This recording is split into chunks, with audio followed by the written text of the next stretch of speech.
G'day lads and ladies, and welcome to this week's episode of What's Up Mate, where everything is live, including the conversations. This podcast is aimed at electricians and refrigeration technicians living and working in Australia. But if you're listening in from elsewhere, you're welcome to come along for the journey. The aim of this podcast is to provide extra learning resources for apprentices and tradespeople to help fill a void in our industry, which I have discovered by chatting to industry leaders, apprentices and educators. I hope you learn a few things as well as have a laugh along the way. You're with your host, Jake Sparrow. Now, let's get a conversation going. Hey guys and girls, Jake here. It is about lunchtime on the 6th of October 2024. It's the middle of the long weekend. We haven't gone away anywhere. We've got some kids' sports commitments for this long weekend, so we stayed home this long weekend, which is probably the first long weekend we've stayed home for a very long time. We're going to crack straight into earthing arrangements and earthing conductors. So that's section 5 in AS NZS 3000. On the document I'm looking at, page 267 is where it starts. So 5.1, general. This section specifies the minimum requirements for the selection and installation of earthing arrangements that shall be achieved to satisfy part 1 of this standard. Selection and installation. So, earthing arrangement shall be selected and installed to perform the following functions or have the following features. A. Enable automatic disconnection of supply in the event of a short circuit to earth, fault or excessive earth leakage current in the protected part of the installation through protective earthing arrangements. B. Enable equipment requiring an earth reference to function correctly through functional earthing arrangements. C. Mitigate voltage differences appearing between exposed conductive parts of equipment and extraneous conductive parts through equipotential bonding arrangements. D. Provide an effective and reliable low impedance fault path capable of carrying earth fault and earth leakage currents without danger or failure from thermal, electromechanical, mechanical, environmental and other external influences. And finally, E. Provide measures for the connection of exposed conductive parts and extraneous conductive parts. That is, provide measures for the connection of exposed conductive parts and extraneous conductive parts. So we use the MEN earthing system. This is basically the protective earthing arrangement required in this standard. Apply to electrical installations connected to the multiple earth neutral or MEN distribution system that forms a standard distribution system used in Australia and New Zealand. So not all countries utilise the MEN system.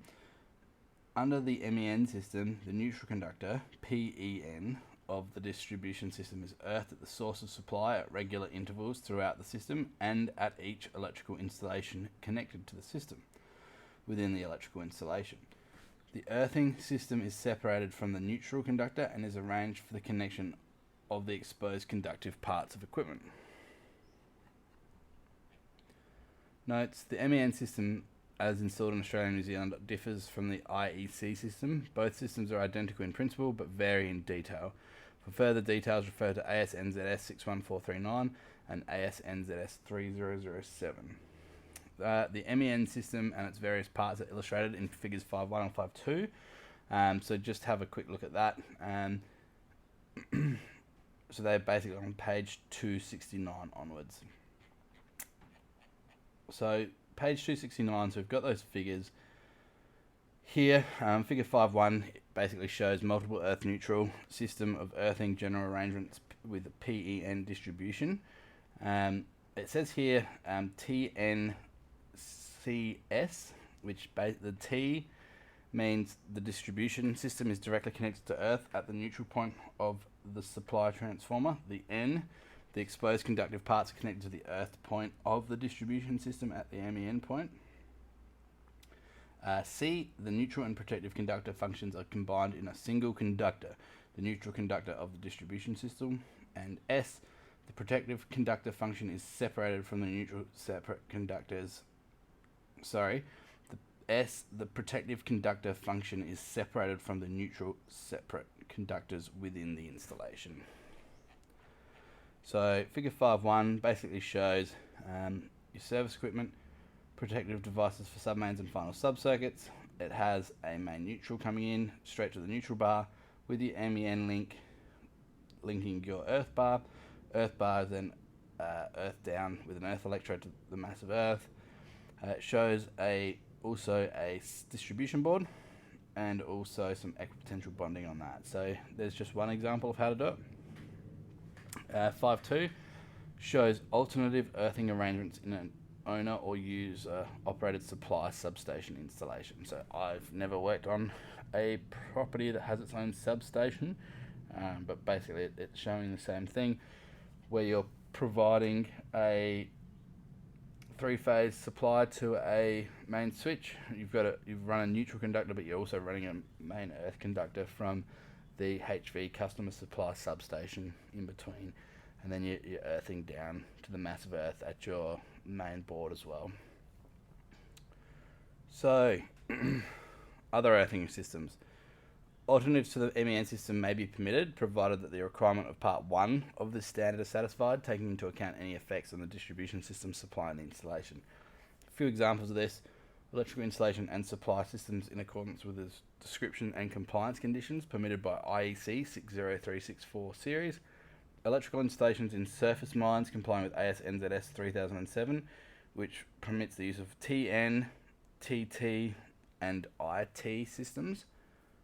Existing installations may still remain connected under former direct earthing or voltage operated earth leakage circuit breakers, ELCB systems permitted by superseded editions of this standards. Earthing/bonding arrangements for installations that are not supplied from a distribution system.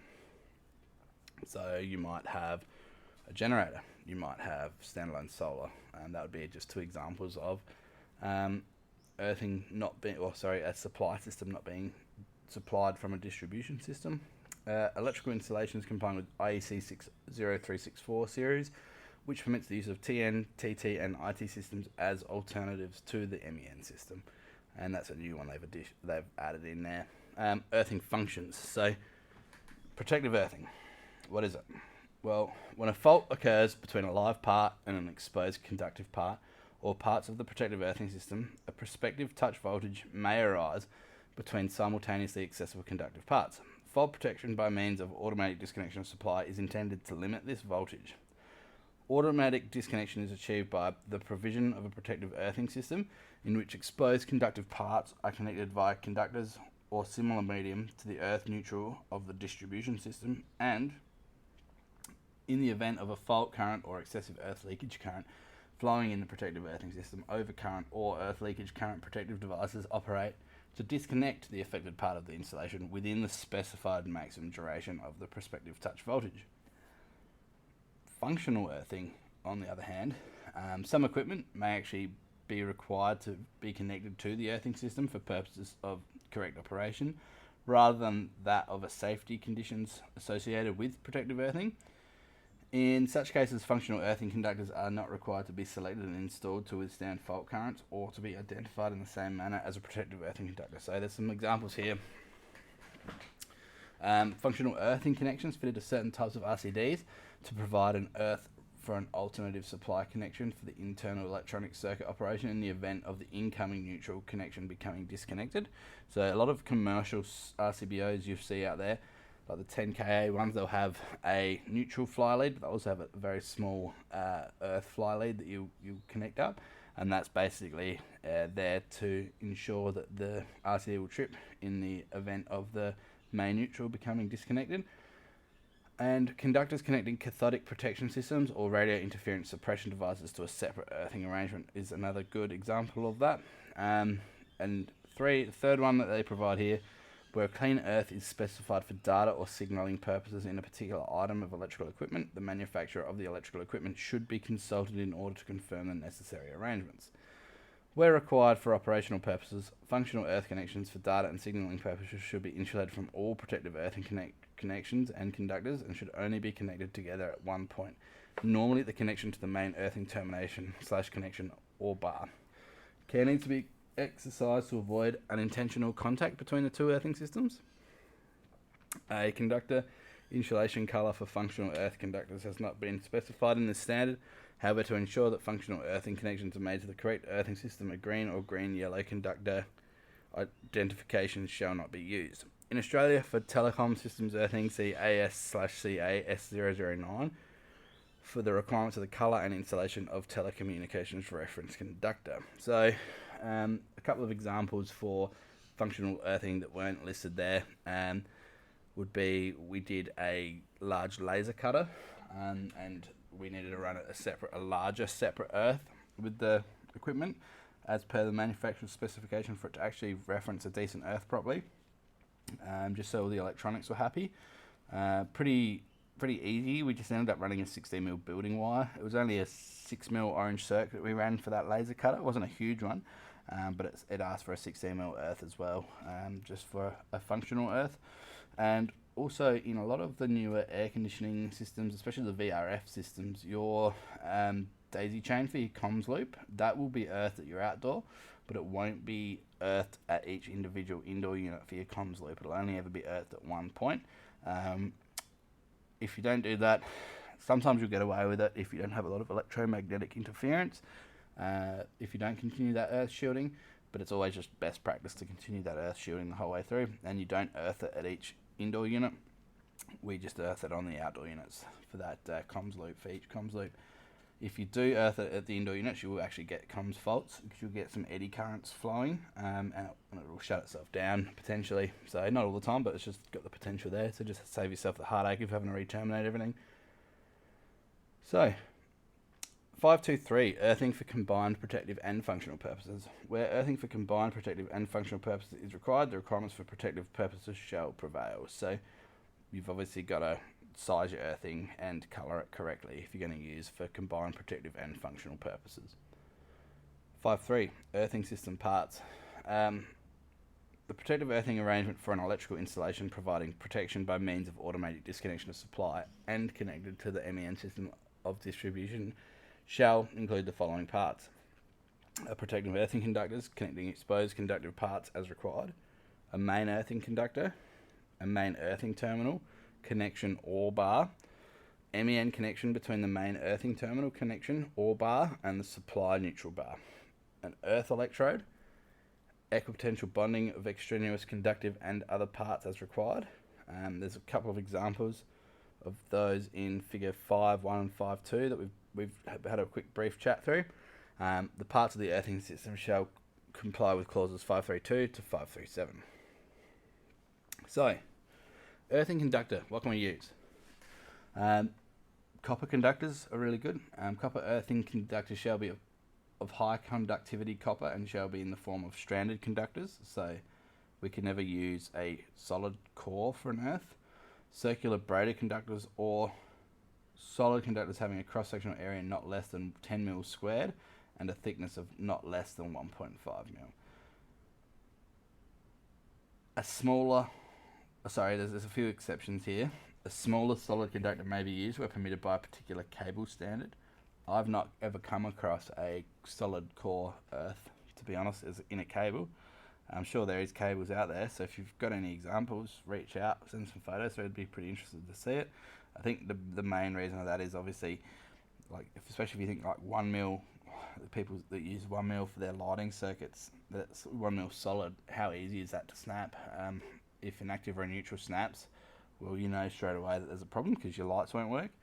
But if your earth snaps, you don't really know unless you get a sparky in to do that does their testing, or maybe you touch something that's live because your circuit protection hasn't tripped. So that's why you won't really see a lot of solid core conductors for earthing. You can also use aluminium conductors. There's a few other conditions around that. So conductors of 10 mil or squared shall be solid conductors. Minimum 16 mil square conductors shall be used for main earthing conductors. So minimum 16 mil. So that's because the reason for that is aluminium isn't as conductive as copper. So whenever we're using aluminium in place of copper, we need to install larger conductors. Generally, it's around double the size for the same current carrying capacity. We need to make sure connection methods comply with Section 3 of this standard, so Section 3 of AS 3000, which is selection and installation of wiring systems. D, installation methods shall prevent corrosion of the conductor and connections, so you need to use that little paste when you're doing any aluminium conductors. you have a white paste that will prevent that oxidization. Aluminium earthing conductors may be installed underground or in damp situation where designed and suitable for such use. We can use other materials other than copper or aluminium as well, but in these cases the conductor resistance shall be not greater than that for a copper earthing conductor determined in accordance with clause 533, and the degree of corrosion resistance shall not be inferior to other materials suitable for the purpose. Obviously, we don't want any of our earthing conductors becoming corroded and disconnecting themselves or becoming high impedance, because that's obviously going to cause a dangerous situation, which may not be picked up on by general day-to-day use. Conductor type. Earthing conductors that comply with clause 5321 separately installed. Earthing conductors that comply with clause 5321 in a common enclosure with live conductors. So earthing conductors that comply with clause 5321 separately installed is like your bare earth that you'll see running through older buildings. That'll always be 2.5 as a minimum. Well, it should always be minimum 2.5 mil. Earthing conductors that comply with clause 5321 in a common enclosure with live conductors. So that's if you're running like maybe a submain just through a roof space with building wire for whatever reason you've chosen to do that, and you've run an earth in there with the active conductors. Earthing conductors in multi-core cables. Buzz bars. In addition, and subject to the special conditions of clause 5323, the following media may be regarded as a protective earthing conductor. So conductive conduit, tube, pipe, trunking and similar wiring enclosures. So if you see old buildings, generally with a steel split conduit, that was the earthing path. And that's why it's so dangerous when you see it. If somebody's stepped on it, you've actually disrupted that earthing path for all of that installation. Conductive sheaths, armours and screens of cables. So we've got neutral screens, we've got steel wired armour cable. Conductive framework used for mounting electrical equipment. Catenary wires for the support of cable can also be used for earthing conductors.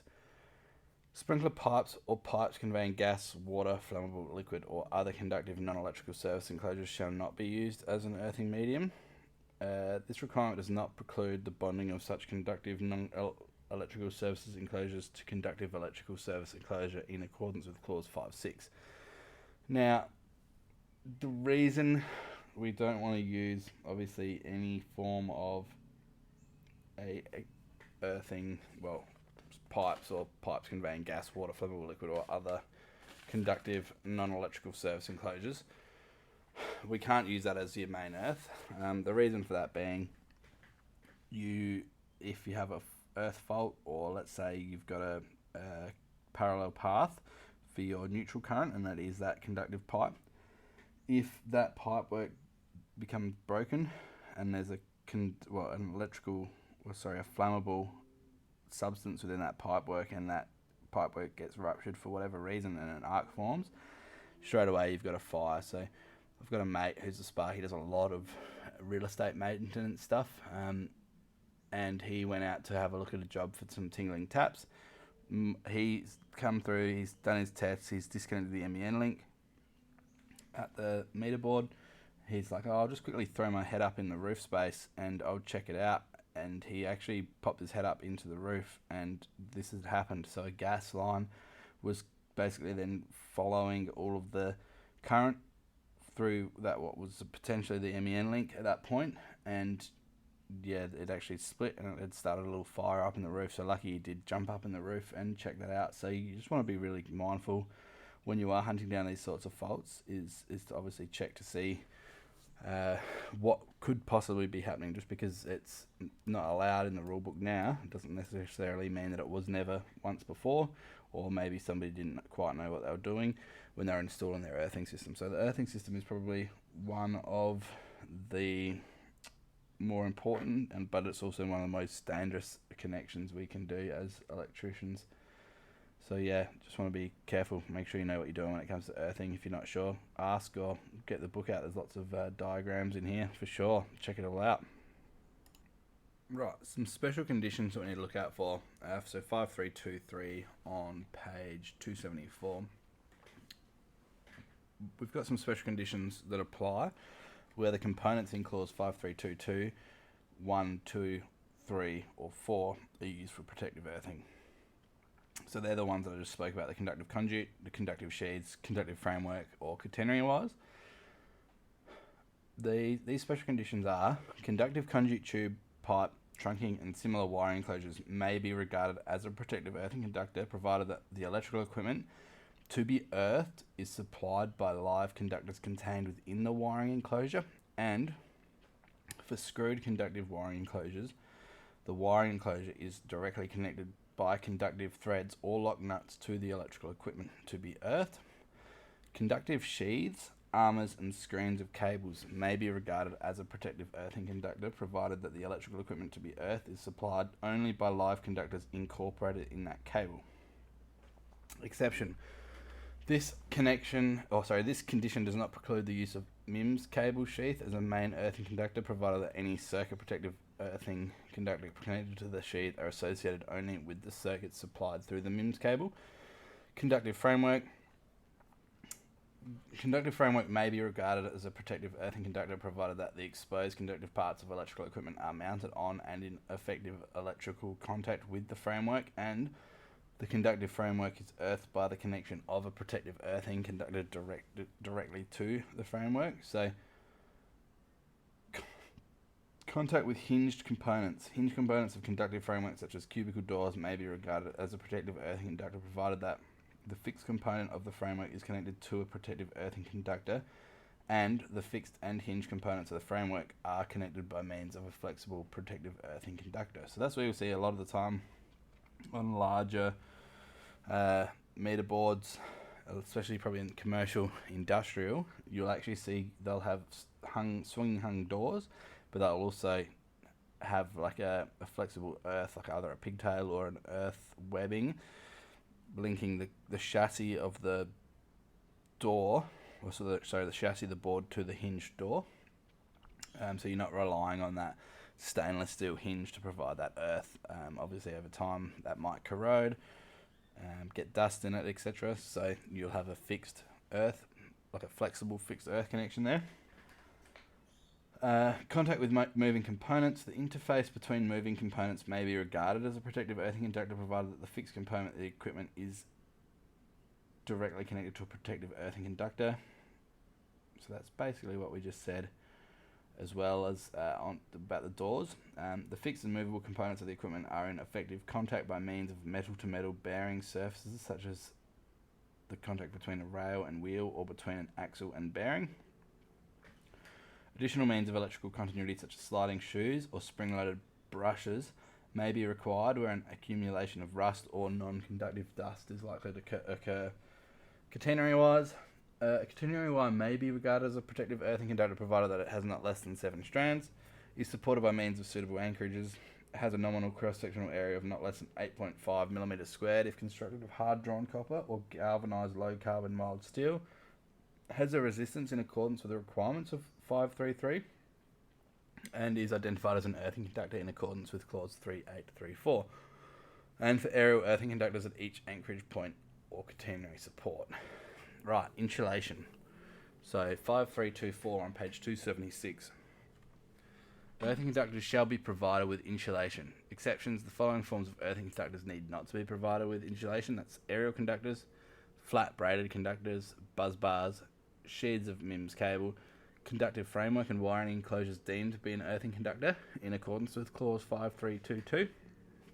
Copper earthing conductors buried direct in the ground in accordance with clause 5555, and finally catenary wires. Identification. Insulated earthing conductors shall be identified in accordance with clause 38. So that is selection and installation of wiring systems. Right, now we get into the nitty gritty stuff. Earthing conductor size, so cross-sectional area. Protective earthing conductors. The Cross-sectional area of a protective earthing conductor shall ensure adequate current carrying capacity for prospective fault currents for a time at least equal to the operating time of the associated overcurrent protective devices. Appropriate earth fault loop impedance, so see clause 5.7 for that, so we'll get to that one today as well. Adequate mechanical strength and resistance to external influences, and for parts of the protective earthing conductor that do not consist of cables or parts of cables, there is an allowance for the subsequent deterioration in conductivity that may reasonably be expected. So, for the parts of the protective earthing conductor that do not consist of cables or parts of cables, that there is an allowance for the subsequent deterioration in conductivity that may be reasonably expected. So,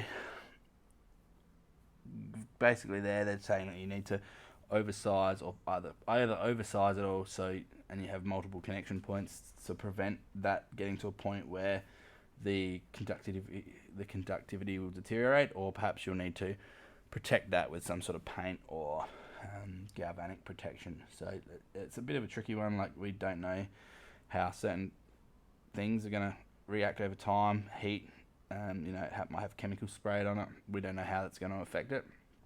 So a lot of the time it's going to be best to find a solution where it's not going to be impacted by that deterioration. The cross-sectional area of any copper protective earthing conductor required for the protection of any portion of an electrical installation shall be determined either from table 5.1 in relation to the cross-sectional area of the largest active conductor supplying the portion of the electrical installation to be protected, or by calculation in accordance with clause 53313. There's a few exceptions.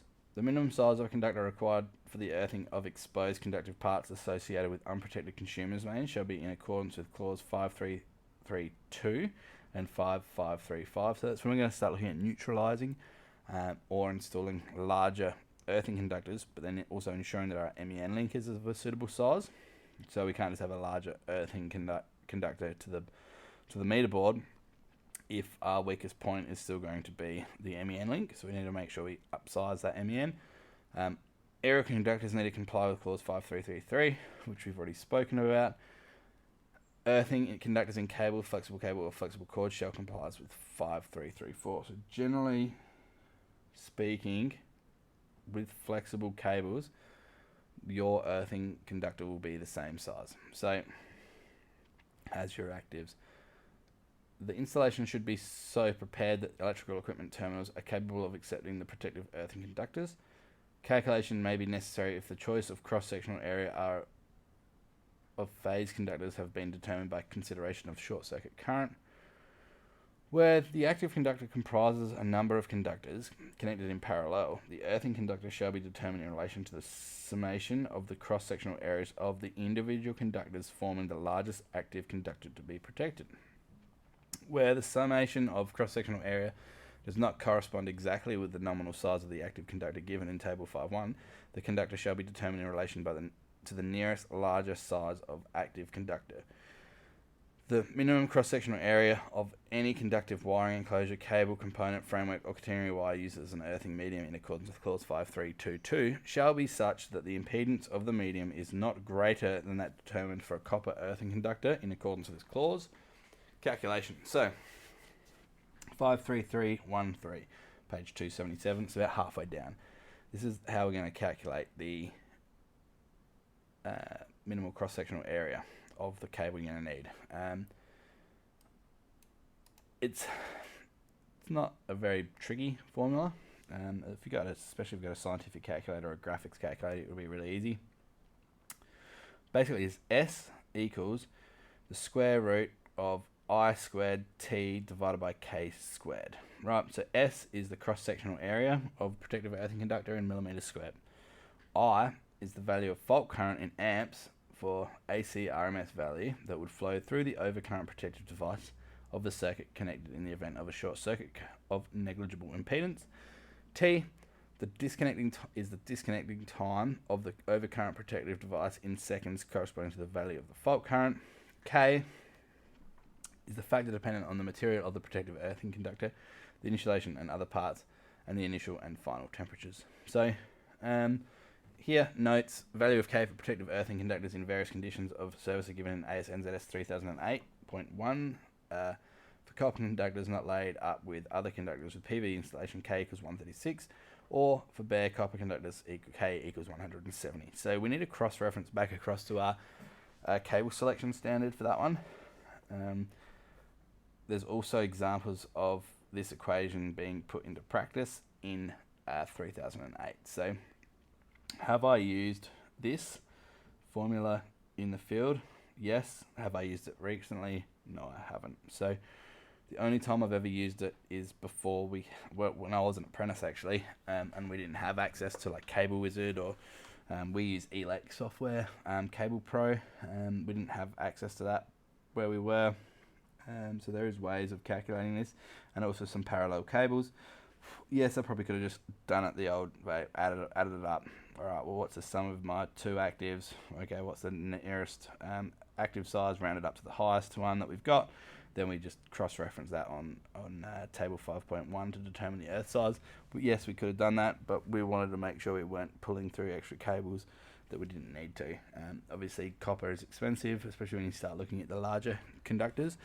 So if you do the calculation, it'll give you a much more user-friendly and cost-friendly solution generally than the tables, which are generally, obviously, they're going to be a safety factor in them.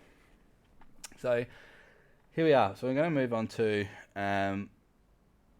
table 5.1, minimum copper earthing conductor size. So this is really quite a quick, rough and ready table to look at when we're looking at sizing our copper earthing conductors. So on the left, we've got the nominal size of the active conductor in millimeters squared. So it goes from 1 all the way up to 630. Anything above 630, so we start running like 630s in parallel, which can be quite common on larger commercial sites with maybe for generators, things like that. You want greater than 25% of active size. But in saying that, a larger earthing conductor may be required to satisfy that's clause 53311. So if I have a quick look here, nominal size of active conductor 1 mil with an active conductor for the earthing is with copper active conductors, we're going to have 1 mil squared. Now there's an asterisk there.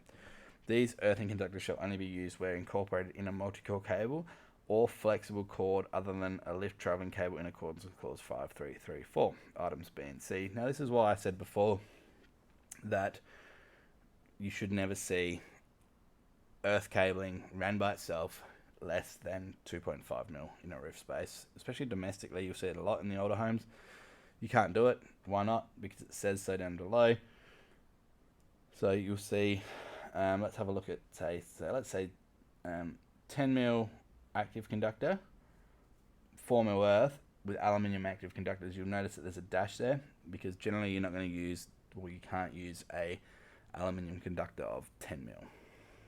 So as soon as you go up to 16, yes, you can use it. Now you'll see here in this table 5.1 nominal size of copper earthing conductors, millimeters squared.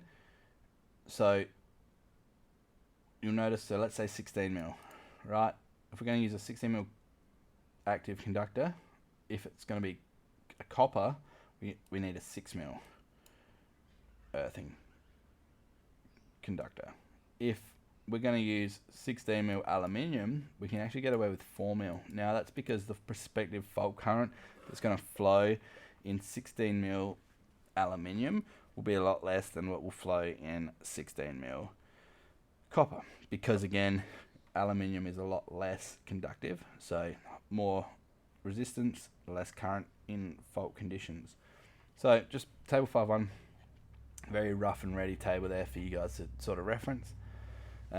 If you're not sure if you're running building wire and things like that, just think if you're going to run a 6 mil building wire, what earth is with a roll of 6 mil twin and earth? It's 2.5 mil. So also that's what the table says, but also if cable manufacturers are using it, generally speaking, you'll be pretty right. But always, if you're not sure, do the calculation or check out AS 3008 or use your cable software to determine that earth size. Right, so 5332 on page 279, main earthing conductor. Right, Where the main earthing conductor connects the main earth terminals to an electrode arrangement depicted in figure 5.1, which we've already been through, the conductor shall be determined from table 5.1 in relation to the cross-sectional area of the largest active conductor of the consumer's mains. The cross-sectional area of such a copper main earthing conductor shall be not less than 4 mil and need not be greater than 120 mil squared. Exception. The size of the main earthing conductor need not be determined in relation to the size of the largest active conductor of the consumer's mains under the following conditions. Where double insulation is maintained between the point of supply and the load terminals of the protective device for the submains and final sub-circuits outgoing from the main switchboard, the minimum size of the main earthing conductor may be determined in relation to the cross-sectional area of the largest active conductor of the largest outgoing submain or final sub-circuit. I'm not sure of too many scenarios where you maintain double insulation all the way up to the terminals, but it is possible. Where the cross-sectional area of the consumer's mains is larger than that required to carry the maximum demand of the installation because of voltage drop limitations, the minimum size of the main earthing conductor may be determined in relation to the cross-sectional area of the minimum cable size required to carry the maximum demand. So we do a lot of rural stuff. 9 times out of 10 we're putting at least 35 mil in to get a decent volt drop.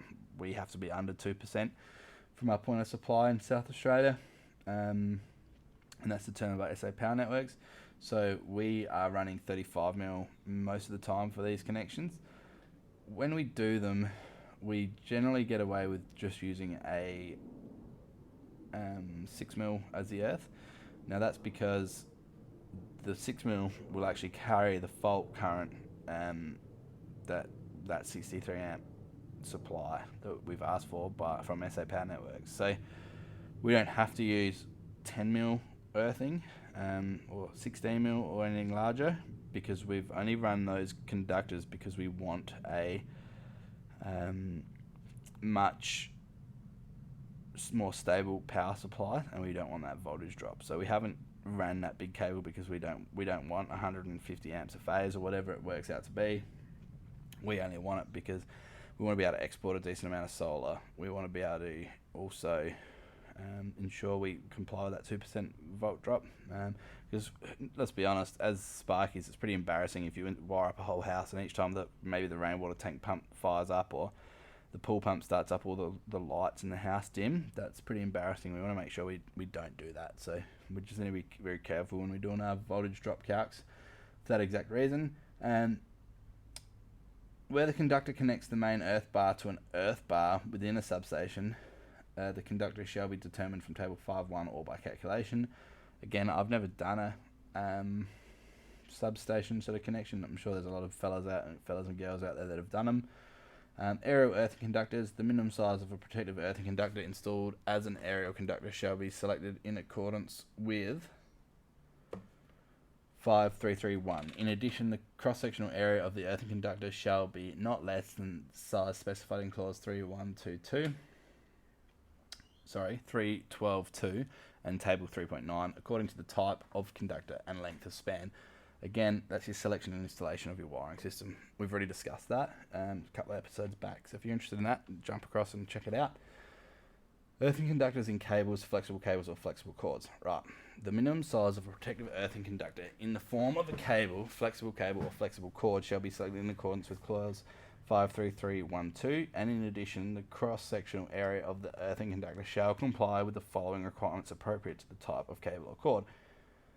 Note, AS NZS 3191 precludes the use of aluminium conductors in flexible cords. So you won't see an extension cord with aluminium conductors. I don't know if the reasoning behind it, obviously voltage drop's going to be an issue, but I think also like aluminium's quite a lot softer than, well, not softer, well I guess it is softer than copper, but I think like as you bend it, it becomes brittle and it can break quite quickly. I don't know the exact term for that, but just thinking like of a paperclip. Single core cable, flexible cable or flexible cord. The minimum size of a copper earthing conductor in the form of a single core insulated cable, flexible cable or flexible cord shall be 2.5 mil squared. Exception. where connections in a multi-core cable require a short length of a single core insulated earthing conductor to be unenclosed, the earthing conductor size may not less than 1 mil. Multi-core cable or flexible cable. The minimum size of an earthing conductor incorporated with associated live conductors in a sheathed multi-core cable or flexible cable shall be 1 mil squared. Multi-core flexible cord. The minimum size of an earthing conductor incorporated with the associated live conductors in the sheath of a multi-core flexible cord shall be not less than the cross-sectional area of the largest active conductor incorporated in the flexible cord, provided that the cross-sectional area of the largest active conductor incorporated in the flexible cord is more than 0.5 mil and less than 2.5 mil, and the flexible cord is used to supply a handheld or portable device or appliance. Right. Screen and drain wires. The minimum cross-sectional area of any screen or drain wire incorporated in a sheathed cable, flexible cable or flexible cord shall be selected in accordance with clause 53312 and in addition shall be not less than that required by this clause. Clause 5334 for a protective earthing conductor. Exception. This requirement need not apply where the screen or drain wire is separated from live conductors by double insulation or the equivalent thereof. Right, 534. Main earthing terminal connection or bar.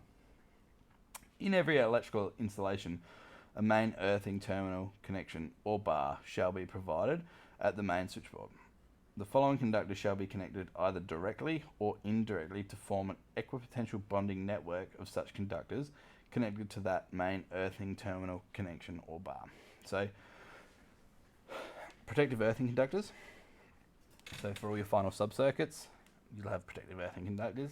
They need to be connected to this main earthing terminal connection or bar.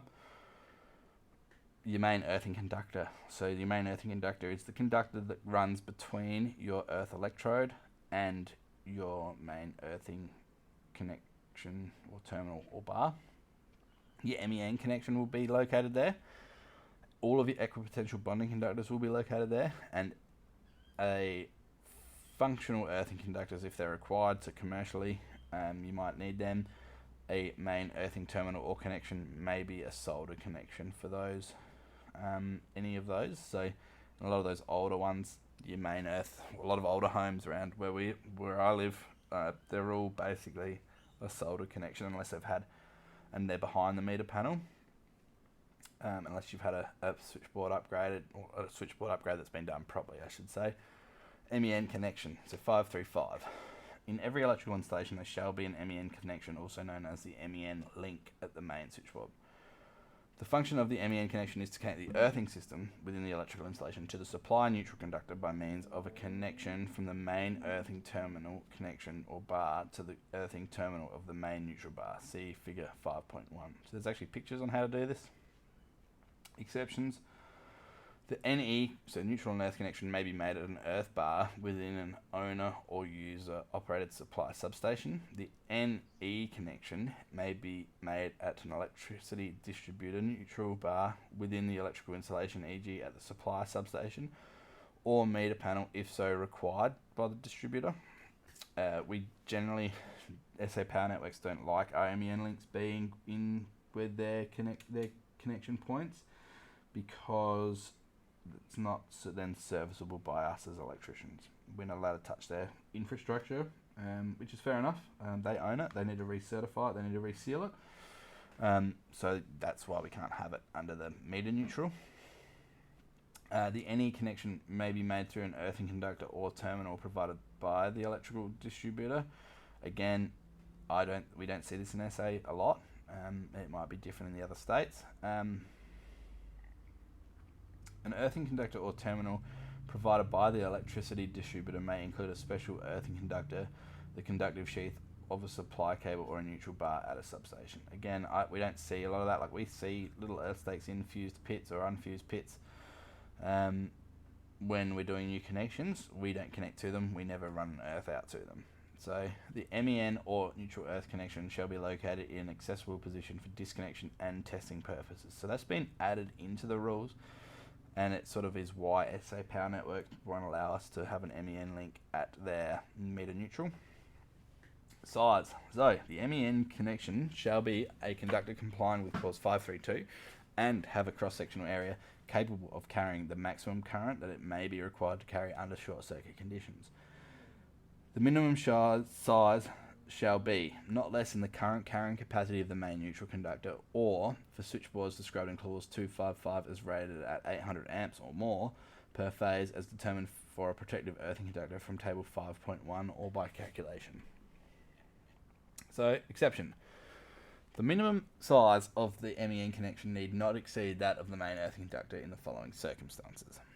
Where short circuit protection is provided on the supply side of the consumer's mains, so if you've got service fuses maybe out in the street, where the earthing of an enclosure containing consumer's mains not provided with short circuit protection on the supply side is made by connection directly to the neutral bar in accordance with clause 5535.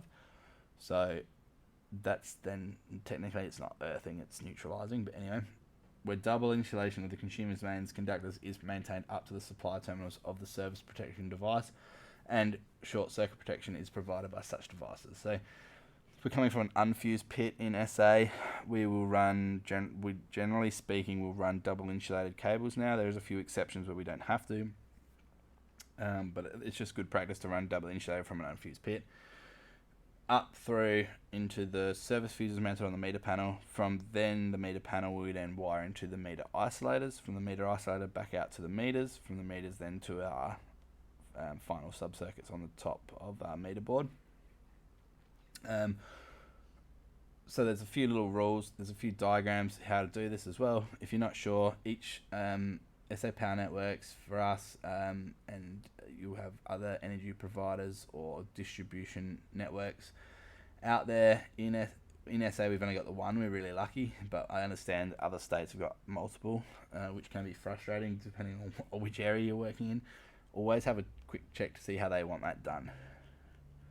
Earth electrodes. The connection of the electrical installation earthing system to the general mass of Earth shall be achieved by means of an earth electrode. Note, there's no actual specific value of resistance to Earth is required by the standard or the earth electrode at an electrical installation connected to an MEN system. However, the impedance of the combined earthing system of the electrical installation connected to an MEN system is required to meet the earth fault loop impedance requirements specified in clause 5.7. AS NZS 3017 provides guidance on methods of measurements of resistance to earth and earth fault loop impedances. So, I know a lot of the Kairitsu multifunction testers come with an earth impedance test kit, and that comes with multiple earth electrodes with different lengths of test cables, and you can test basically the impedance of the ground to your certain stakes. The fluke meters do it as well. You've just got to buy yourself a separate test kit to enable you to do that. You can just install standard earth stakes and do that test yourself manually. Again, AS3000 will not give you a specified figure. In SA, if you watch the SA Power Networks come out and do their connections, they'll actually disconnect your MEN point and they'll check your phases to earth to make sure you've got the same voltage between neutral and your phases and earth and your phases, just to determine how well earthed that earth electrode is, and is to make sure also that it's driven into the ground enough. Type. So materials and dimensions of earth electrodes shall be selected to withstand corrosion and to have adequate mechanical strength. So we need to really be considerate about the nature of the soil and environmental conditions. So we've done dairies where we've had to use stainless steel earth electrodes. We've done homes where we've had to lay an earth mat because we're just basically in rock. We can't drive an earth electrode in, so earth mat we've had to use. There's copper clad, there's hot dip galvanizers, all sorts of different ones. Whatever you choose to use, just make sure it's going to be you've considered what environment you've installed that in. Conductive reinforcement of concrete. So earth electrodes shall be of a type and shall be installed in accordance with table 5.2. There is some exceptions. Conductive reinforcement of concrete foundations embedded directly in the soil, or concrete foundations of a building or floor slab in contact with the ground and not impeded by a continuous insulating barrier. may be used in lieu of an electrode specified in clause 5.2. Now, we use a continuous insulating barrier in Australia when we pour slabs because our dirt's quite dry. Concrete cures too quickly if we don't have that plastic membrane, so we can't use that reinforcement as a main earth, but we still need to earth that reinforcement. So table 5.2 is on page 283. It's going to give us a list here of material, surface treatment, minimum dimensions required, and minimum surface treatment thickness if we're going to have a surface treatment on it. Copper clad needs to be 12 mil. It needs to have 250 micrometers of the copper cladding. Copper plated, 12 mil circular rod, 250 micrometers. A stainless steel, 12 mil, but it has to be stainless, needs to be quite thick. All sorts of ones. We've got steel stripped, we've got copper rod, copper strip, copper pipe, copper cable, steel pipe. They've added steel pipe in. I don't like the idea of steel pipe, but it's scary. But non-ferrous, excluding aluminium, so solid, it has to be at least 12 mil. Anything that's less than 12 mil, in my experience, will probably bend anyway when you're driving into the ground. In Australia, we need to drive them in 1.2 metres. New Zealand, they want 1.8 metres.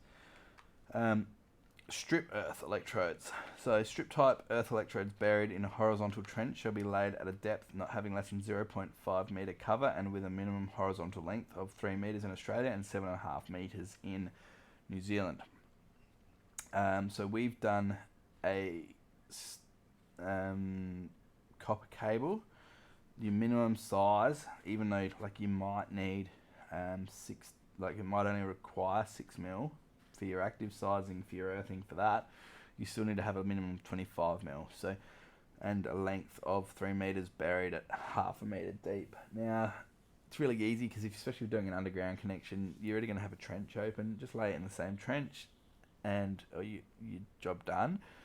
But make sure you lay that all properly. You put some form of cable warning in, and that's why it's really easy if you're using the same trench, because you're going to be laying that warning tape anyway. We've done that at Merino, so just above Brighton. It's like all bluestone. We had to get an 8-ton machine in just to do our consumers lanes, just to get through all the rock. Not a chance you were getting an earth electrode in there, so we got some 25 mil earth. We stripped it all back and we laid that in the trench, and we connected it all up, and that then becomes our earth conductor or our main earth electrode. Just be mindful, a lot of switchboards don't have room for 25 mil to be taken straight in. Domestic boards anyway don't have that, so we had to get a different earth bar for that board that we could lug off onto. We need to also, when we're installing these earth electrodes, we need to make sure these electrodes are going to be in effective contact with moist soil that's not subject to drying out. This condition is deemed to be satisfied by locating the electrode external to the building, in ground that is exposed to the weather, or in other locations where the ground remains moist because of soil conditions or covers that reduce loss of moisture. The electrode is separated from conductive enclosures of other buried surfaces such as water, gas, telecommunications, flammable liquid, in order to reduce possible electrolytic action affecting the electrode or the other surface. The main earthing conductor connection to an electrode is accessible, so we need to be able to service that connection. The location of the earth electrode shall be identified at the main switchboard, so we need to label that. Again, SA Power Networks would knock us back if we do not note where that main earth connection is. Functional earthing conductors. Functional earthing conductors that are provided solely to ensure correct operation of electrical equipment or to permit reliable and proper functioning of electrical installations need not comply with the requirements for main and protective earthing conductors. Again, we've already said that AS3000 will repeat itself. Where earthing for combined protective and functional purposes is required, the requirements for protective purposes shall prevail.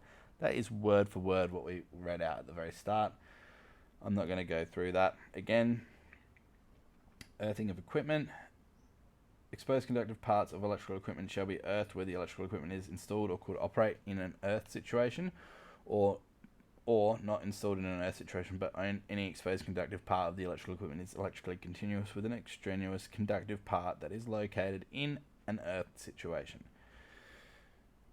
Mouthful. Exposed conductive parts of electrical equipment protected by electrical separation in accordance with 743C shall not be earthed.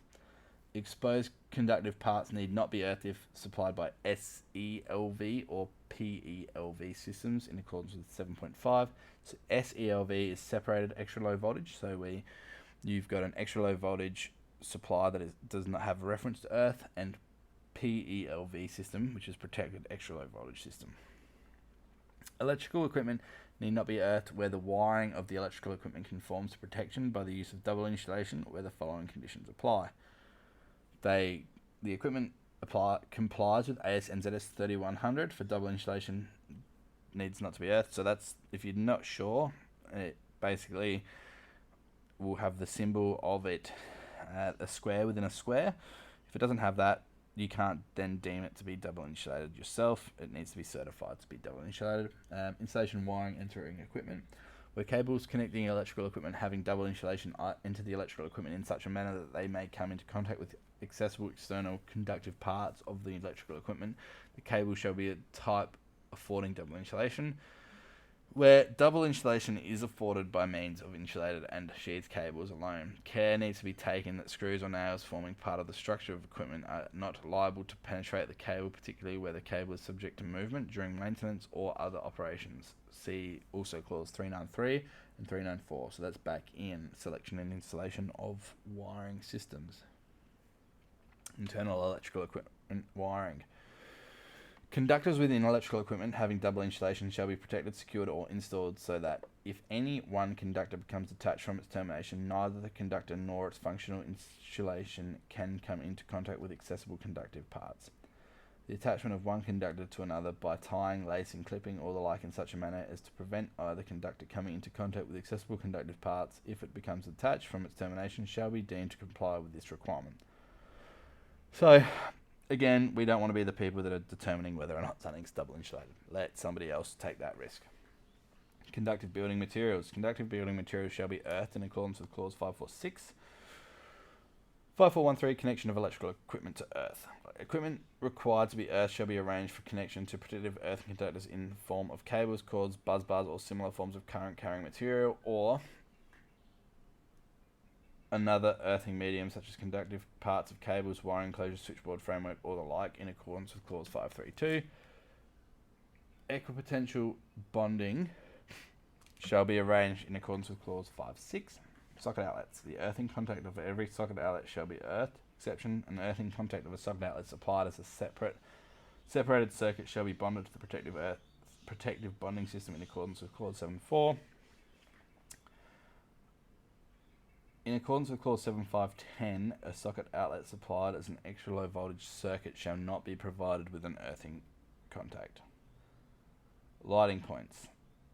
A protective earthing conductor connected to a terminal or suitably insulated enclosure shall be provided at every lighting point, including transformers supplying ELV lighting systems.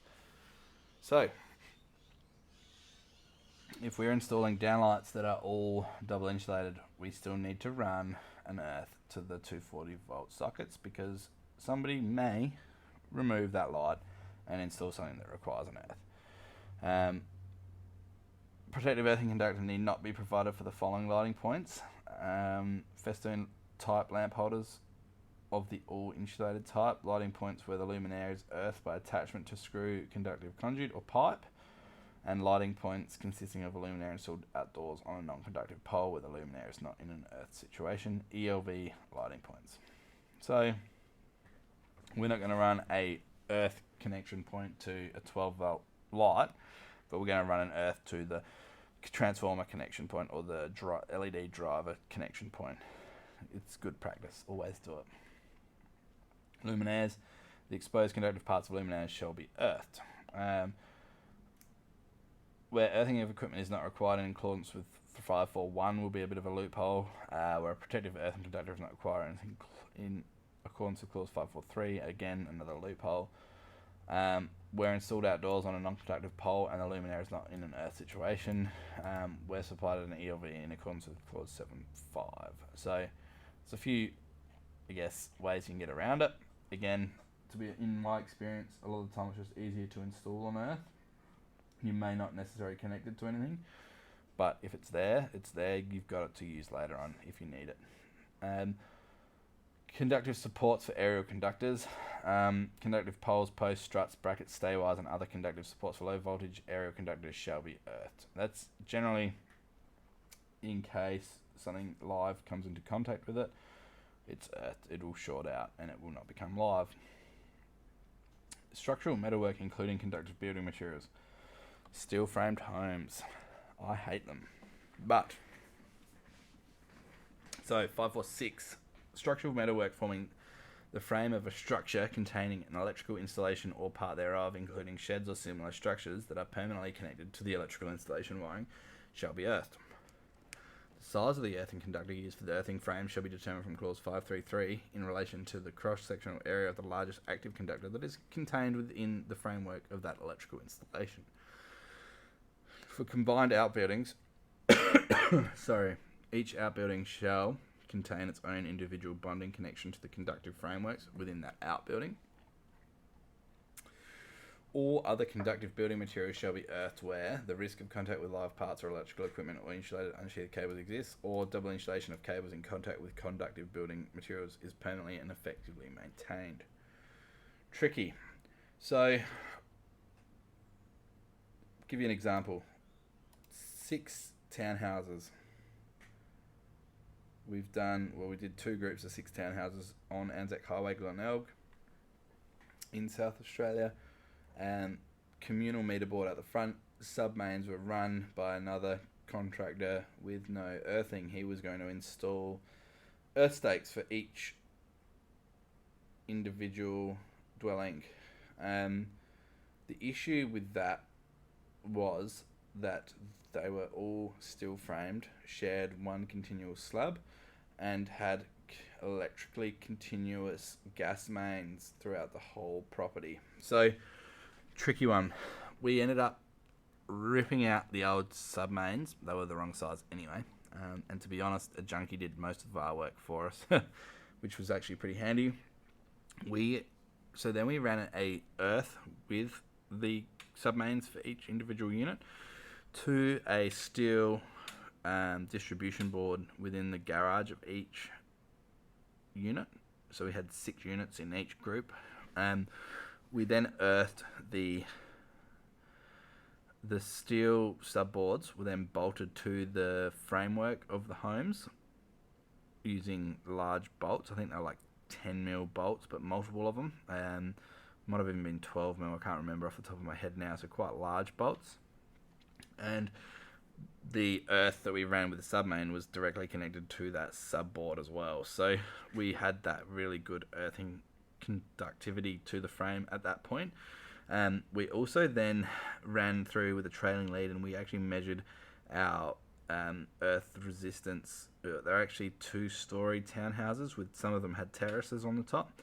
So we ran around with our trailing lead and we ensured at each level where we tested our earthing, it was always within, like, underneath 0.5 ohms.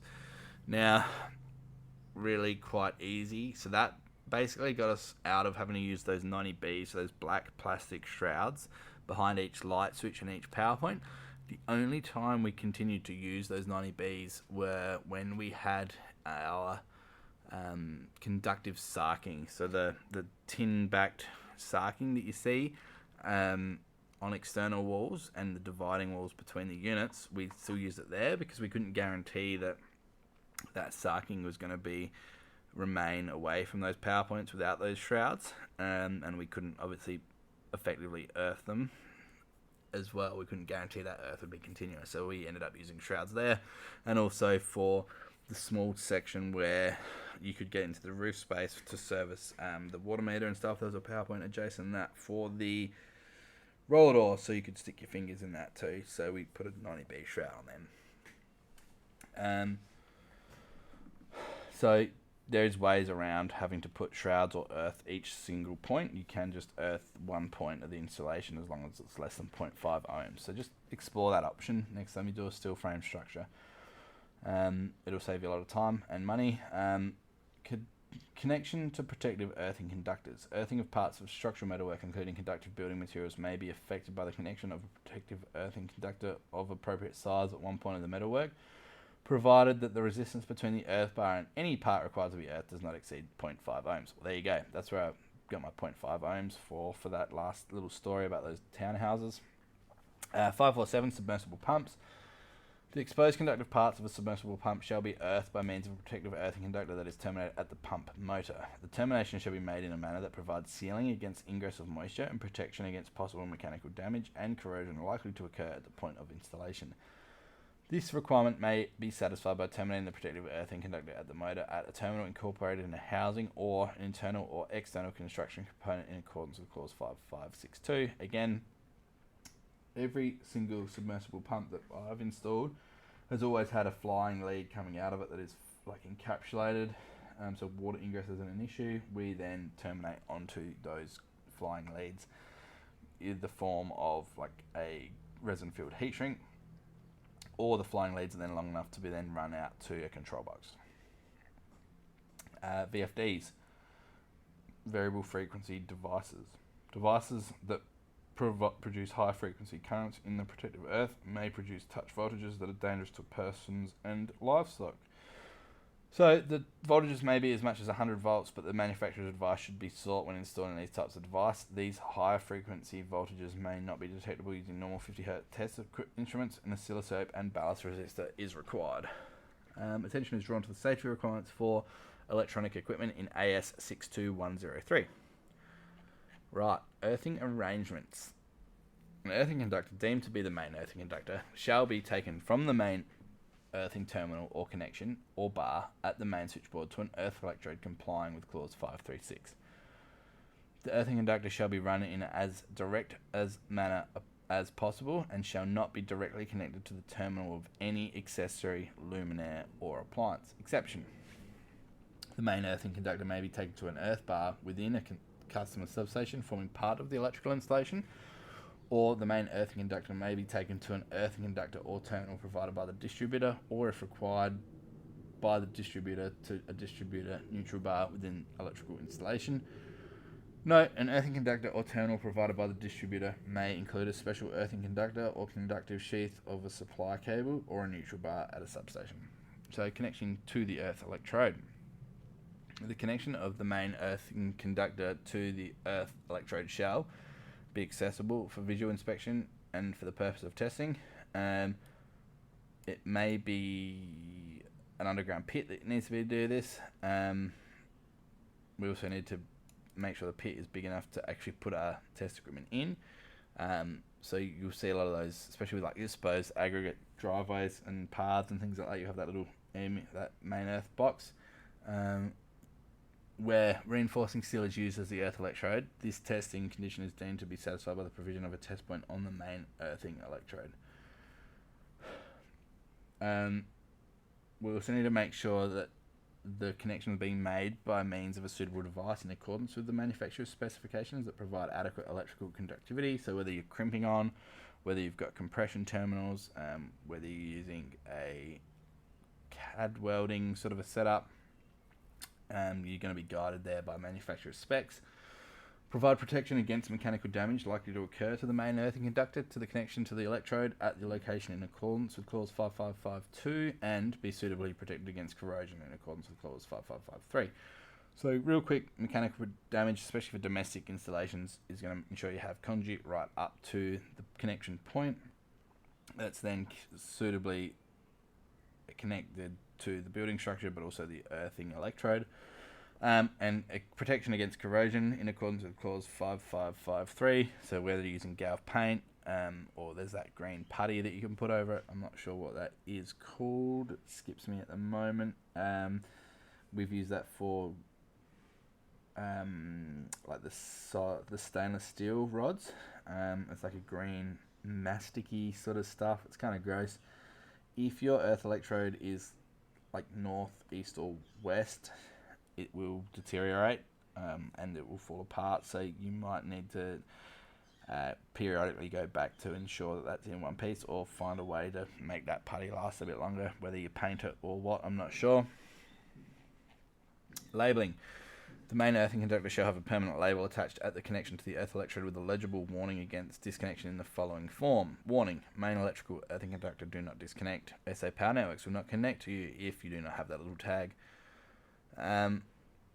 Where the method of connection to the electrode precludes disconnection, this requirement need not apply. So again, if you've welded it on there, you won't need to do it. Resistance: any earthing needs to be less than 0.5 ohms for that connection.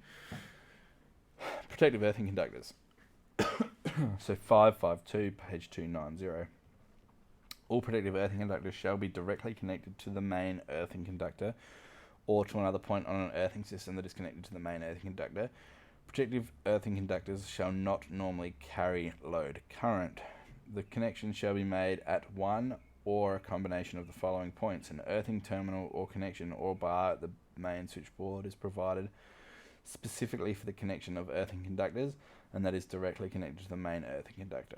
Any point on the main earthing conductor, an earthing terminal connection or bar at a distribution board provided specifically for the connection of protective earthing conductors and arranged to comply with clause 522, and any point on a protective earthing conductor providing facilities for earthing at a distribution board and arranged to comply with clause 5522. Table figure 5.3 will give you a lot of examples, and it refer to clause 5531 where the earthing system in an outboard building is to be treated as a separate MEN installation. So there's rules around having that as well. Restricted connections, so circuits. The protective earthing conductor for a circuit that is incorporated in the same cable sheath or wiring enclosure as the associated live conductor for the circuit shall only be used for earthing of equipment supplied from the circuit. This does not preclude and unincludes common protective earthing conductor being used for a number of different circuits. So if you run example, it's Friday afternoon, your boss man sent you to a place to install another light, right? You get there, the light's not earthed, you're distance away from the board, you've got no bare earthing in the roof to run a 2.5 from. You go, oh, well, I'll just run a bare earth down to a double power point and connect it in with the earthing connector behind that GPO. Well, you can't do that. Why? Because if somebody disconnects that circuit or that appliance at the switchboard, they may also disconnect the earth, then thus leaving your newly installed light that requires an earth without an earth. It's always good practice when disconnecting equipment, especially if you're leaving the cable in situ, to leave the earths connected. I know a lot of guys don't do it, and I do it because for this exact reason. Just because it says you can't doesn't mean that somebody has not done it. You're just covering your own ass there a little bit. So earthing of equipment, a protective earthing conductor that originates at a distribution board in accordance with clause 5521 item C or D shall not be used for the earthing of electrical equipment that is supplied from another switchboard. Earthing facilities for distribution boards. A protective earthing conductor that originates at a distribution board in accordance with clause 5521 item C or D shall not be used for the provision of earthing facilities for another distribution board. So exception for that, this requirement need not apply where earthing facilities for a distribution board originate from the same distribution board as the associated active conductor supplying the distribution board, or a common protective earthing conductor connected to the main earthing conductor in accordance with clause 552A or B may be arranged to provide earthing facilities at a number of distribution boards, provided that the continuity of the protective earthing conductor shall not be dependent on a terminal added distribution board, and a direct connection shall be made between the common protective earthing conductor and any branch protective earthing conductor to a distribution board. Now, as an apprentice, I looked so hard for this rule, and I could not find it because I never read the exceptions. Just to make sure when you're reading these rule books, you're also reading the exceptions. There's some good clues in this. We had an incident where somebody else did the undergrounds for a building like behind the house in Harndorf in South Australia. It's like a fancy restaurant in Harndorf. They built some accommodation. Another contractor was contracted to the undergrounds. We were going to do all the internal wiring of the units. So he'd run XLPEs from the distribution boards. The distribution boards are then all the subboards within the little domestic dwellings. But there was 2 dwellings per slab. And instead of running 2 earths per slab, he would run 1, and he soldered on to the main earth, and he would then run a bare earth to the other subboard for that group of dwellings. And for the life of me, I was like, this can't be compliant, and it took me so long, and I was still going to TAFE at that, and one of my lecturers actually pointed me to that rule. So that's exception 2, a common protective earthing conductor connected to the main earthing conductor in accordance with clause 5521, item A or B may be arranged to provide earthing facilities at a number of distribution boards, provided that the continuity of the protective earthing conductor shall not be dependent on a terminal at a distribution board. So it wasn't dependent on a terminal at a distribution board. He'd soldered it on before the other distribution board. So, yeah, interesting. So, again, if you're not sure, don't just skim over it. Make sure you read through those exceptions, because you might miss that little golden nugget. Page 292, we've got figure 5.3, which gives us some examples of earthing arrangements. So have a read of that. It's hard to describe, but have a read of that. Particular methods of earthing. Outbuildings. So all parts of an electrical installation in or on an outbuilding that are required to be earthed in accordance with clause 5.4 shall be earthed by one of the following methods. Individual outbuildings. The earthing system in an individual outbuilding shall be either connected to a protective earthing conductor connected in accordance with clause 5521, or connected as a separate MEN installation in accordance with clause 5531 and 5532. Now, individual outbuildings basically means that the building is not connected by conductive roofing materials or pipework. So individual outbuilding, you can choose to go run an earthing conductor to it, and just bearing in mind you've got to make sure you calculate for your fault loop, or you can bang in an earth stake and put an MEN link in there and not run an earth. Now, you can't have an MEN link and run an earth and link the 2 distribution boards. It's a big no-no. You get a parallel path, you'll end up sharing a neutral current on your earth, and that's bad for everybody. Combined outbuildings. The earthing system in a combined outbuilding shall be connected to a protective earthing conductor and shall not be connected as a separate MEN installation, because we've got multiple return paths there. Separate MEN installation. The earthing system in a separate MEN installation shall be connected to the submain neutral conductor supplying the outbuilding. In this case, the submain neutral conductor supplying the outbuilding is a combined protective earthing conductor and PEN neutral.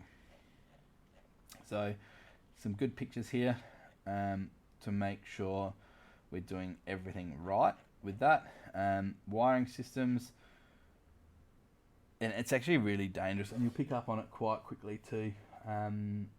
You'll notice, I've got an MEN link here, and you go, I've got a main earth conductor run here too. What is going on with my submains? Chuck your current clamp over your earth, and I guarantee you've got some sort of current. Then load that up. You put the oven on, put a kettle on, run an air conditioner. You'll see that current will increase as you load it up, and it won't be equal to what's flowing in the main neutral conductor, because obviously your resistances will be less, but it's dangerous. If you see it, rectify it, because it could also be happening through conductive water piping. So just, if you're not sure, ask.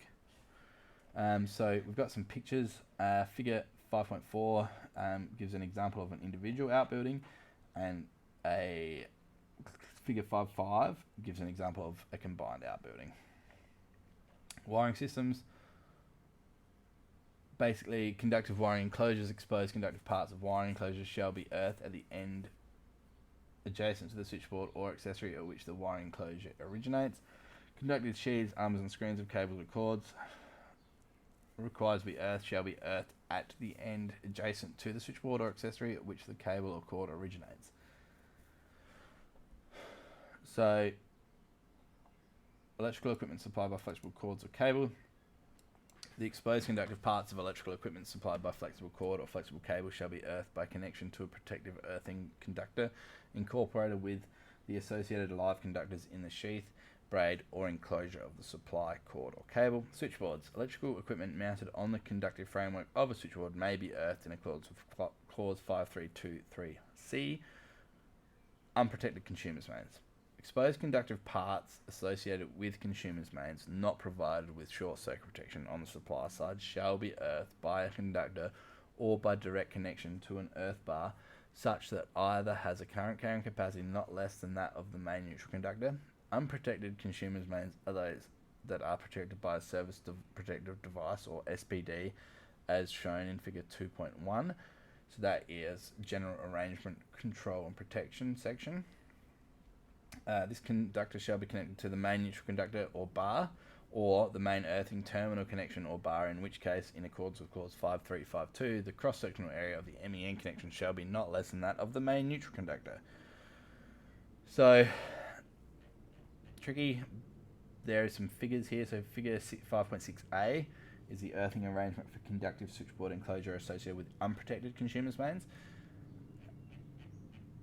5.6b, figure 5.6b, earthing arrangement for conductive switchboard enclosures associated with unprotected consumers' mains. So 5.6a basically shows us a neutral point. The board has been neutralised directly to the neutral bar, and 5.6b is giving us a protective earthing conductor. So you've earthed the board, but your MEN link and that earthing conductor is the size as your neutral conductor. 5.6c, earthing arrangement for conductive switchboards enclosures associated with unprotected consumers' mains. Again, we've got here running double insulated cabling up. So that's the only difference. So we don't actually have the same, so we're just running the same size MEN link, and protective earthing conductor to the board is the same size as what would deem to satisfy fault current for a standard connection, because we've got double insulated up to our service protection device. Continuity. Earthing conductors shall be suitably protected against mechanical and chemical deterioration and electrodynamic forces. Star or cutting washers or similar devices that effectively cut through paint or similar coatings are considered to be an acceptable method of ensuring earth continuity across bolted or clamped joints between metal equipment panels or framework that have painted or coated surfaces. Even anodized surfaces. So you have a look at those weeb washers that we need to use when we're installing our solar rails to penetrate through the paint, but also to penetrate through that anodized surface of the aluminium rails. Conductive wiring enclosures and associated fittings that are required to be earthed, including those used as an earthing medium, shall be mechanically and electrically continuous. The impedance of such a wiring enclosure earthing arrangement shall be in accordance with clause 5.7. Conductive sheaths, armors, screens of cables basically need to be the same. You need to have mechanically continuous, but they also need to conform with clause 5.3.3. Connecting devices where electrical equipment is connected to the installation wiring by a connection in the form of a plug and socket outlet. The appliance plug or similar connecting device in any connection of exposed conductive parts to earth shall be made automatically before the live connections. So that's why you get earthing conductor on all equipment is slightly longer, and broken automatically, not before the live connections are broken. So that's why your earthing conductor is larger. Insulation, not conductor, but your earth pin is larger. Insulation, all earthing conductors and other forms of earthing medium shall be installed in a manner that provides adequate protection against likely mechanical damage, inadvertent interference, and chemical deterioration. Earthing conductors shall be protected against becoming displaced, damaged, or cut by means of one or a combination of the following methods appropriate to expected conditions or mechanical damage at the point of installation. So fixing by means of clamps, clips, saddles, clouts or similar devices shall not pass between the strands of the conductor or damage the conductor. So gone are the days of driving a galvanised nail down the guts of a 2.5 ton of earth to support it and damaging the earth. That's what used to happen quite a bit. Guarding by metallic barriers or other robust material, installing in a wiring enclosure. Protection against corrosion. Earthing, again, we need to paint any earthing connections, especially with dissimilar metals, to prevent that galvanic action. Damp situation, we need to pay pretty good attention to that as well. So we might need to look at sealing those connections. Buried earthing conductors, installation conditions. A bare or insulated earthing conductor buried directly in the ground or installed in an underground enclosure shall be subject to the depth of laying and mechanical protection requirements appropriate to the method of installation for a sheathed conductor in accordance with 311. So if we are burying an earth conductor, we need to make sure it is 500 mil deep, minimum, like cover, or complying with our Section 3 ruling, 311 will give you that. Bare earthing conductors, in addition to bare earthing conductors, shall be buried directly in the ground or installed in an underground enclosure only where they are copper not less than 25 mil. Walls and partitions, an earthing conductor that passes through a wall or partition shall not be considered as a buried earthing conductor. Connections, conductors. We need to make sure it all complies with clause 3.7. Again, that's the selection and installation of your wiring systems. Constructional components. The exposed conductive parts of electrical equipment may be earthed by the connection of a protective earth conductor to a constructional bolt, stud, screw, or similar terminal arrangement forming an integral part of the electrical equipment. Such earthing shall be in accordance with the following requirements. The terminal shall be mechanically and electrically continuous with the exposed conductive part to be earthed. The protective earthing conductor shall be capable of being removed from the terminal without reducing the effectiveness of the bolt, stud, or screw as a constructional medium in any way, so we're not affecting that structural soundness of that structure. The removal of any covers or parts that are likely to be removed to obtain access or adjust the electrical equipment or parts thereof should not or shall not disturb or reduce the effectiveness of the earthing connection. The bolt, stud, or screw shall not be used to fix the electrical equipment in position or adjust the position of the electrical equipment or any part of it. EQ bonding. So EQ bonding is intended to minimize risk between, or the risks associated with the occurrence of voltage differences between exposed conductive parts of electrical equipment and extraneous conductive parts. Such voltage differences can arise from a range of sources, including the following. A fault external to the installation, either on an incoming extraneous conductor such as a water pipe or gas pipe, or on the supply neutral and protective earthing system, distribution system load current in the soil passing through a swimming pool, telecommunication system voltages on equipment adjacent to exposed conductive parts, lightning discharges either directly within the installation or affecting the incoming extraneous conductor at the supply mains. Arrangement. EQ bonding arrangements shall be provided in accordance with clause 5622 to 5626 to avoid any potential differences that may occur between electrical equipment connected to the electrical installation, earthing system, and any conductive piping, including taps, etc., that may be independently be in contact with the mass of earth. See figures 5.7 and 5.8 for arrangement and details there, guys and girls. Additional equipotential bonding requirements apply for patient areas of hospitals, which need to be in accordance with AS NZS 3003, explosive atmosphere in accordance with clause 7.7, telecom installs in accordance with AS NZS 3015, film, video and TV sites in accordance with AS NZS 4249, PV arrays in accordance with AS NZS 5033 for those solar slayers out there, grid connected inverters in accordance with AS NZS 4771, gensets in a system in accordance with clause 7.3 and separated circuits in accordance with clause 7.4. Conductive water piping is piping that is both installed and accessible within the building containing the electrical installation and continuously conductive from inside the building to a point of contact within the ground. Shall be bonded to the earthing system of the electrical installation. Any EQ bonding of conductive water piping shall be effected by means of an EQ bonding conductor connected to the main earthing conductor or earth terminal or bar. So you can't just run it to a local power point's earth. The connection of the bonding conductor to the conductive water piping shall be as close as practical to the entry of the conductive water piping to the building. The main earthing conductor may be continued beyond the earth electrode connecting device to form the EQ bonding conductor to the conductive water piping. A separate connection to the earth electrode does not constitute a connection to the main earthing conductor and does not comply with this clause. So if you're going to do that, just make sure it's a continual connection. You don't cut that conductor. And figures 5.7 gives you some examples of when you need to install EQ bonding and when you don't. 5.8 is the same. Other conductive piping systems associated with fire sprinklers, gas, water, or flammable liquid that are unavoidably in contact with the exposed conductive parts of wiring enclosures, cable components, or other electrical equipment shall be connected to such equipment by means of an equipotential bonding conductor. Exception there. Bonding need not be provided where the piping system is effectively earthed by connection to an associated item of electrical equipment, e.g. pipes connected to electric hot water systems. Now, who's to say somebody doesn't disconnect that hot water service or unplug it? Then it's not equipotential bonding. Again, this is the minimum. We can go above and beyond.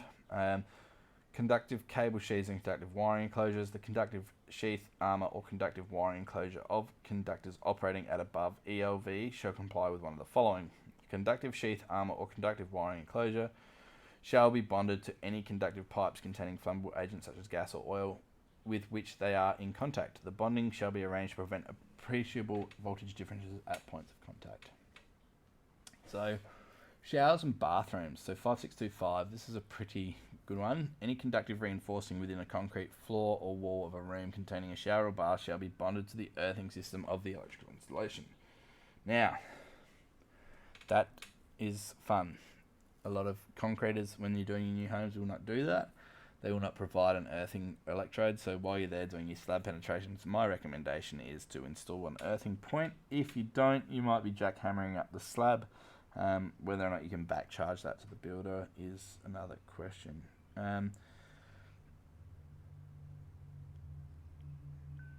For a combined outbuilding, each structure within that outbuilding that contains a shower or bathroom shall contain its own individual bonding connection to the conductive reinforcing within that structure.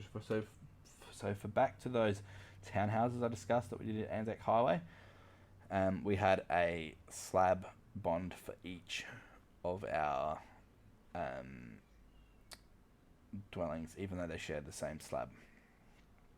Providing the reinforcement is electrically continuous across the whole of the combined outbuilding, one bonding conductor connecting the reinforcement to the earth bar or link of the switchboard that supplies all the combined outbuilding is satisfactory. Now, if you like to think that rusty tie wire is deemed suitable, yes, I suppose you could do it. But ideally, you'll have a galv riser in each wet area to bond onto. Again, this is minimum standards we need to comply with. It's an extra cost for your client.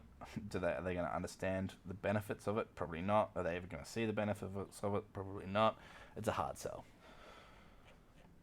Swing spas and pools, bonding arrangements. So this is where it gets quite tricky. So there's a lot of ruling around bonding for swimming pools and things like that.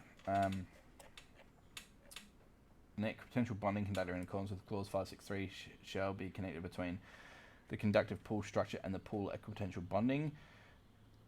The items of electrical equipment specified in clause 56264, the conductive fixtures and fixtures specified in clause 56265, and the earthing conductors associated with each circuit supplying the pool or spa or the earthing bar at the switchboard at which the circuits originate. The resistance of an equipotential bonding conductor connected between the item listed A to D shall not exceed 0.5 ohms. There's a bonding arrangement for pools and spas actually provided in figure 5.9. So the whole purpose of this is so we're not getting electric shocks while we're in a pool, or we're not touching electric, you might have a grab rail to climb out the stairs that's stainless steel. We don't want to be getting rises in voltage between different different items while we're entering, exiting, swimming in the pool. Where the pool structure is conductive. All extraneous conductive parts, including the reinforcing metal of the pool, shell or deck, shall be connected to a pool EQ bonding conductor.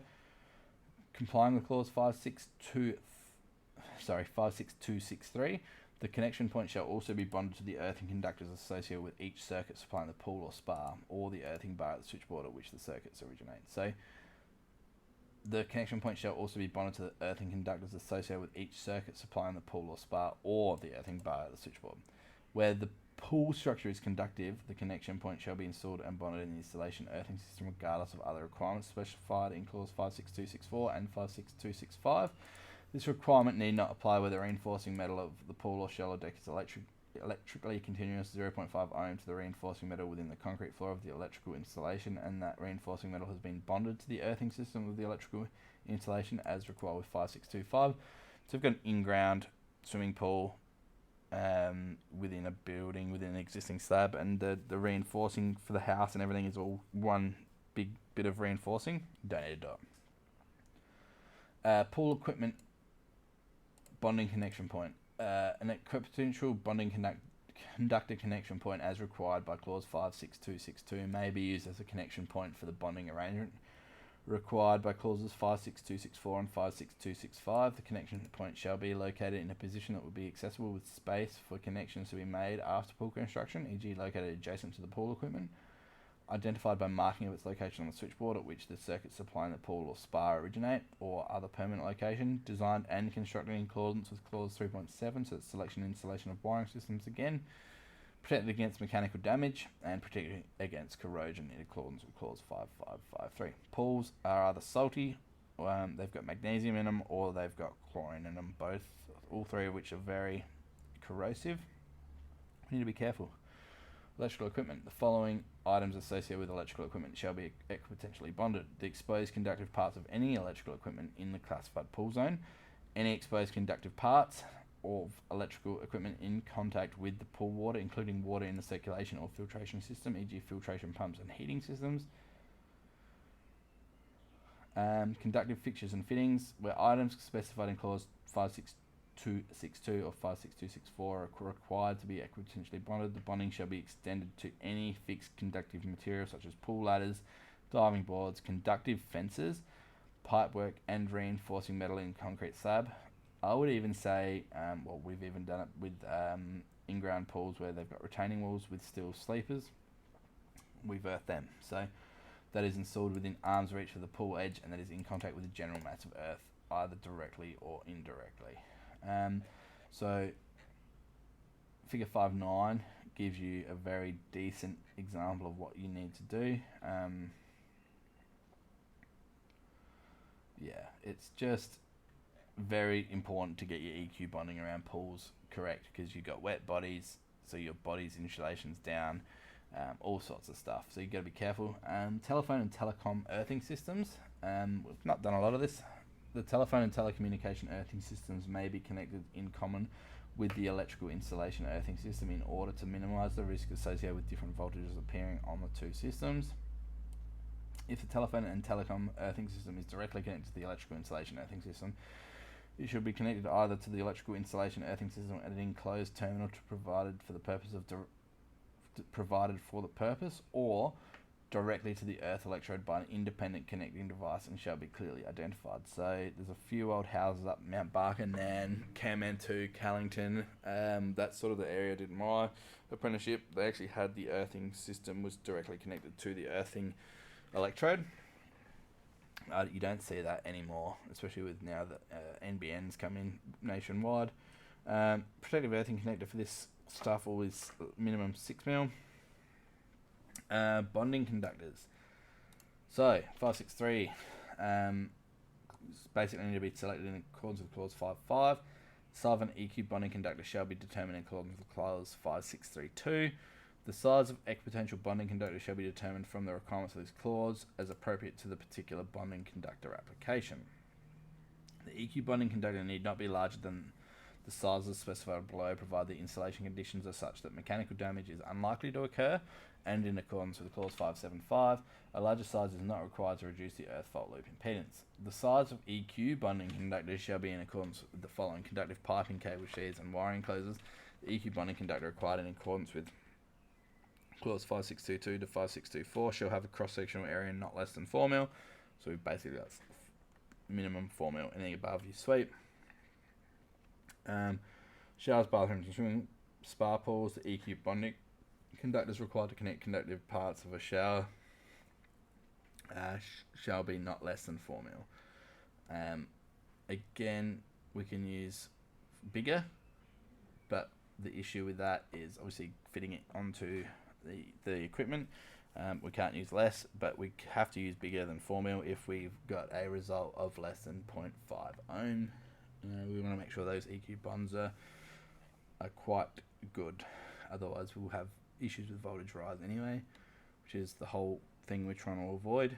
Earth fault loop impedance 571. Effective fault protection by means of automatic disconnection of supply is based on disconnecting supply from the section of the installation concerned in such a way as to limit the time or touch voltage, or time and touch voltage relationship to safe values in the event of an insulation fault. Automatic disconnection is dependent on the characteristics of the circuit protected device and the impedance of the earthing system. Disconnection times, so 0.4 second for 230 volt supply, so 0.4 seconds for final subcircuits of supply socket outlets, having rated currents not exceeding 63 amps, or handheld class 1 equipment or portable equipment intended for manual movement during use.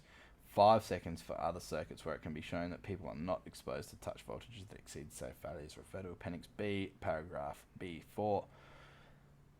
So, maximum disconnection times will vary for other operating voltages or installation conditions such as wet locations, etc. The fault current has to be of sufficient magnitude to cause automatic disconnection within the required times. Earth fault loop impedance, so the path for the circulation of fault current, the earth fault loop in an MEN system comprises of the following parts: the active conductor, as far as the point of the fault, including supply main, service line, consumers main, submains, if any, and the final subcircuit. The protective earthing conductor, PE, including the main earthing terminal connection or bar and MEN connection. The neutral return path, consisting of the neutral conductor between the main neutral terminal or bar and the neutral point at the transformer, including supply main, service line, and consumers mains. The path through the neutral point of the transformer and the transformer winding. See Appendix B, Figure B5 for a drawing of that. The earthing system impedance and characteristics of protective devices shall be such that if a fault of negligible impedance occurs anywhere in the electrical installation between an active conductor and an exposed conductive part or protective earthing conductor, automatic disconnection of the supply will occur within the specified time. The following condition fulfills this requirement, which is ZS, so the impedance of the earth fault loop comprising the source, is times IA, the current, which is the current required to cause the automatic operation, and then UO, the nominal AC RMS voltage to 230 volts. So ZS times LA is less than or equal to UO. So that is page 314. Table 8.1, we'll get into that, and we'll go through table 8. Section 8 quite in depth. We'll do that probably over 2 or 3 parts, because I feel that testing and compliance is probably the most rushed part of a job, but we need to make sure we spend time and we understand our results. So table 8.1 will give us that there. Supplementary equipotential bonding. In the event that a reduction in earth fault loop impedance is required in order to ensure that the disconnection time of the protective device is sufficient to satisfy the requirements of clause 572, bonding of extraneous conductive parts and the connection to the earthing system may be used. Now, other measures such as selection of alternative protective device, e.g. an RCD that has a lower automatic operating time, may also be used to satisfy the requirements.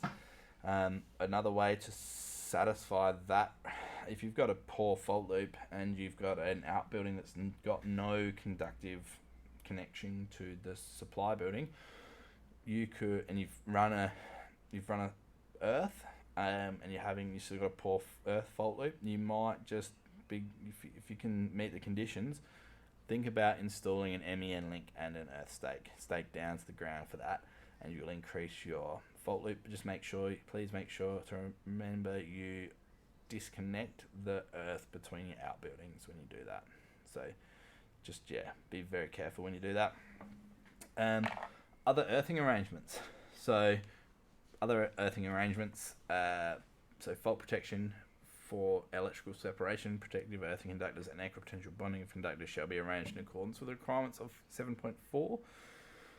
The earthing arrangements of the following systems should be independent systems. However, if they are connected to the electrical installation earthing system, they should not reduce the integrity of the electrical installation protective earthing system. So some examples here: lightning protection, static electricity protection, radio frequency interference, screened installations, information technology installations, explosion protection systems, or cathodic protection systems. So that was section 5, earthing, guys and girls. Big one. It's an important one. A very basic overview of that with a couple of examples that I've discussed in it for you guys. It's important to get earthing right. A lot of people think earthing is not important. It is. It is what is there to protect you. If it's not there, this is when accidents happen. Or if it's there and it's not adequate, this is when accidents happen. If you're not sure about earthing, I really suggest reading this yourself, whether it's reading along with me, referencing the sections that I'm speaking about, getting a big overview of how to install this correctly. Read those figures, understand the diagrams, understand the differences between a protected supply and an unprotected supply for a consumer's mains. Please also really understand when to install an MEN link and when not to install an MEN link, and try and get your head around that parallel path for neutral and earthing issues as well, because I guarantee in your career as a Sparky you will come across this, and if you fix this problem for your client, you will more than likely save a life. So thanks for tuning in again, guys. That was a big one, 107 or so minutes so far.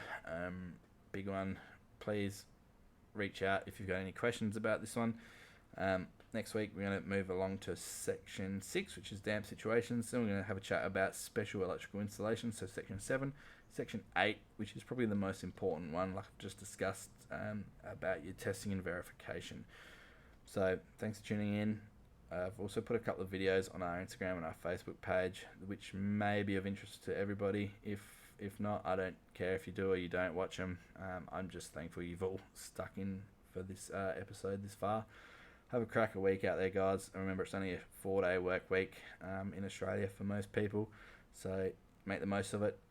Get some stuff done. And if you can't be good at it, just do it. Get it done. Ask questions. Learn. Be the best you can be.